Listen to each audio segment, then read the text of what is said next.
Hey Colts, it's Mrs. Hladun. Happy day. It's Thursday today.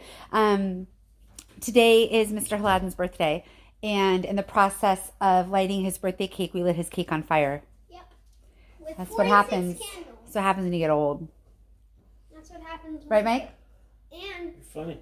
Yeah, he says I'm funny. I think I'm pretty funny. 46 years old my husband is today. 46 candles. 46 candles. We lit all of them, and then they lit the cake on fire. Anyways, let's read some more. I'm 35. What? We're going to read some more Charlie and the Chocolate Factory. In fact, friends, today I think we're going to finish the book, which is very exciting. I've already ordered the next book to read, and I'm excited to share that with you maybe tomorrow. Okay, so here we go. Chapter 30, Charlie's Chocolate Factory. The great glass elevator was now hovering high above the town. Inside the elevator stood Mr. Wonka, Grandpa Joe, and little Charlie. Oh, how I love my chocolate factory, said Mr. Wonka, gazing down. Then he paused, and he turned around to look at Charlie with the most serious expression on his face. Do you love it too, Charlie? He asked. Oh, yes, cried Charlie. I think it's the most wonderful place in the world. I'm very pleased to hear you say that, said Mr. Wonka, looking more serious than ever. He went on staring at Charlie. Yes, he said, I'm very pleased indeed to hear you say that, and now I shall tell you why. Mr. Wonka cocked his head to the side, and then all at once the tiny let me start that sentence again. Mr. Wonka cocked his head to one side, and all at once the tiny twinkling wrinkles of a smile appeared around the corners of his eyes, and he said, You see, my dear boy, I have decided to make you a present of the whole place. As soon as you're old enough to run it, the entire factory will become yours. Charlie stared at Mr. Wonka. Grandpa Joe opened his mouth to speak, but no words came out. It's quite true, Mr. Wonka said, smiling broadly now. I really am giving it to you. That's all right, isn't it? Giving it to him, gasped Grandpa Joe. You must be joking. No, I'm not joking, sir. I'm deadly serious. But why would you want to give your factory to little Charlie? Listen, Mr. Wonka said. I'm an old man. I'm much older than you think. I can't go on forever. I've got no children of my own, no family at all, so who's going to run the factory when I get too old to do it myself? Someone's got to keep it going, if only for the sake of the Oompa Loompas. Mind you, there are thousands of clever men who would give anything for the chance to come and take over for me, but I don't want that sort of person. I don't want a grown-up person at all. A grown-up won't listen to me. He won't learn. He'll try to do things his own way and not mine. So I have to have a child. I want a good, sensible, loving child, one whom I can tell my most precious candy-making secrets while I'm still alive.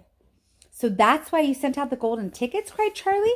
Exactly, said Mr. Wonka. I decided to invite a few children to the factory, and the one I liked the best at the end of the day would be the winner. But Mr. Wonka, stammered Grandpa Joe, do you really and truly mean that you're giving the whole of this enormous factory to little Charlie? After all, there's no time for arguments, cried Mr. Wonka. We must go at once and fetch the rest of the family, Charlie's father and his mother and anyone else that's around. They can all live in the factory from now on. They can all help run it till Charlie's old enough to do it by himself. Where do you live, Charlie? Charlie peered down through the glass elevator at the snow-covered houses that lay below. It's over there, he said, pointing. It's that little cottage right along the edge of the town. That tiny little one. I see it, cried Mr. Wonka, and he pressed some more buttons, and the elevator shot down towards Charlie's house. I'm afraid my mother won't come with us, Charlie said sadly. Why ever not? Because she won't leave Grandma Josephine and Grandma Georgina and Grandpa George. But they must come too. They can't, Charlie said. They're very old, and they haven't been out of bed for 20 years. Then we'll take the bed along as well, and with them in it, said Mr. Wonka. There's plenty of room in this elevator for a bed. You couldn't get the bed out of the house, said Grandpa Joe. It won't go through the door. You mustn't despair, cried Mr. Wonka. Nothing is impossible. You watch. The elevator was now hovering over the roof of the Bucket's little house. What are you going to do? Cried Charlie. I'm going to go right in to fetch them, said Mr. Wonka. How? Asked Grandpa Joe.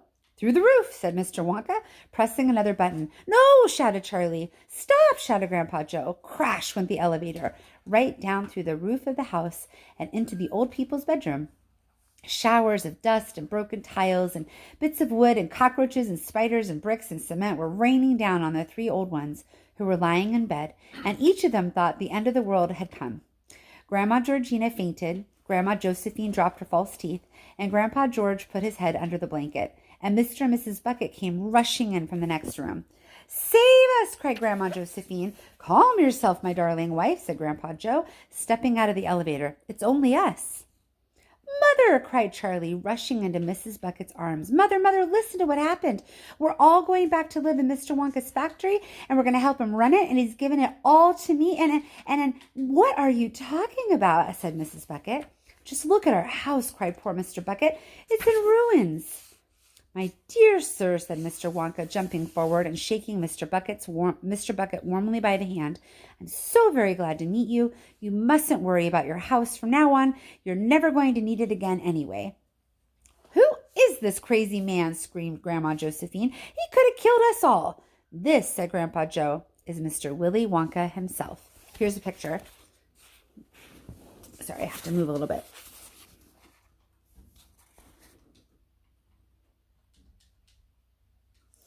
So there's Mr. Wonka, and I think that's Mrs. Bucket based on the story, and Grandpa, and then the old people are in the beds.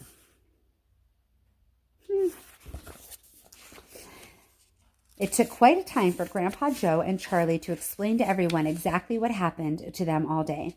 And even then, they all refused to ride back to the factory in the elevator. "I'd rather die in my bed," said Grandma Josephine. "So would I," cried Grandma Georgina. "I refuse to go," shouted Grandpa George. So Mr. Wonka and Grandpa Joe and Charlie, taking no notice of their screams, simply pushed the bed into the elevator.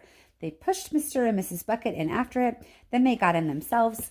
Mr. Wonka pressed a button. The doors closed. Grandma Georgina screamed, and the elevator rose up off the floor and shot through the hole in the roof, climbed out into the open sky. Charlie climbed onto the bed and tried to calm the three old people, who were still petrified with fear. "Please don't be frightened," he said. "It's quite safe, and we're going to the most wonderful place in the world."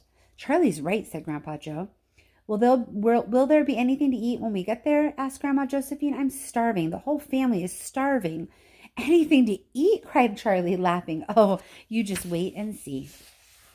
And that's the end of the story, you guys. We ended it. All done.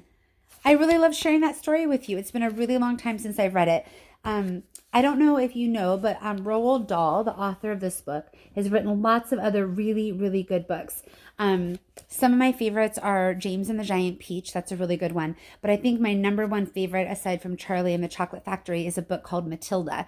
And so I encourage you to go find some books by Roald Dahl and consider reading them with your families, or having them read to you on Audible or something like that. They're really, really fun stories. And many of them have really good movies that go along with them if you're interested in that.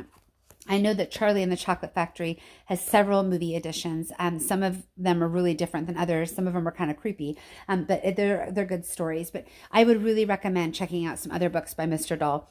Like I said, my favorite is Matilda, and it's great. And there's a really, really good movie that goes along with Matilda.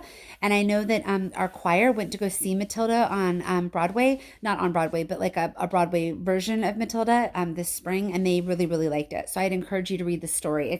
It's quite fun and one of our family's favorites. Anyways, it was great sharing this story with you. I hope you loved it too. And I will see you probably tomorrow. I'm not sure yet. I don't know if I'm going to read over spring break or not, but I'll see you at some point with a new book. I think we're going to read The Secret Garden. So join me again, okay? Take care. Bye, friends.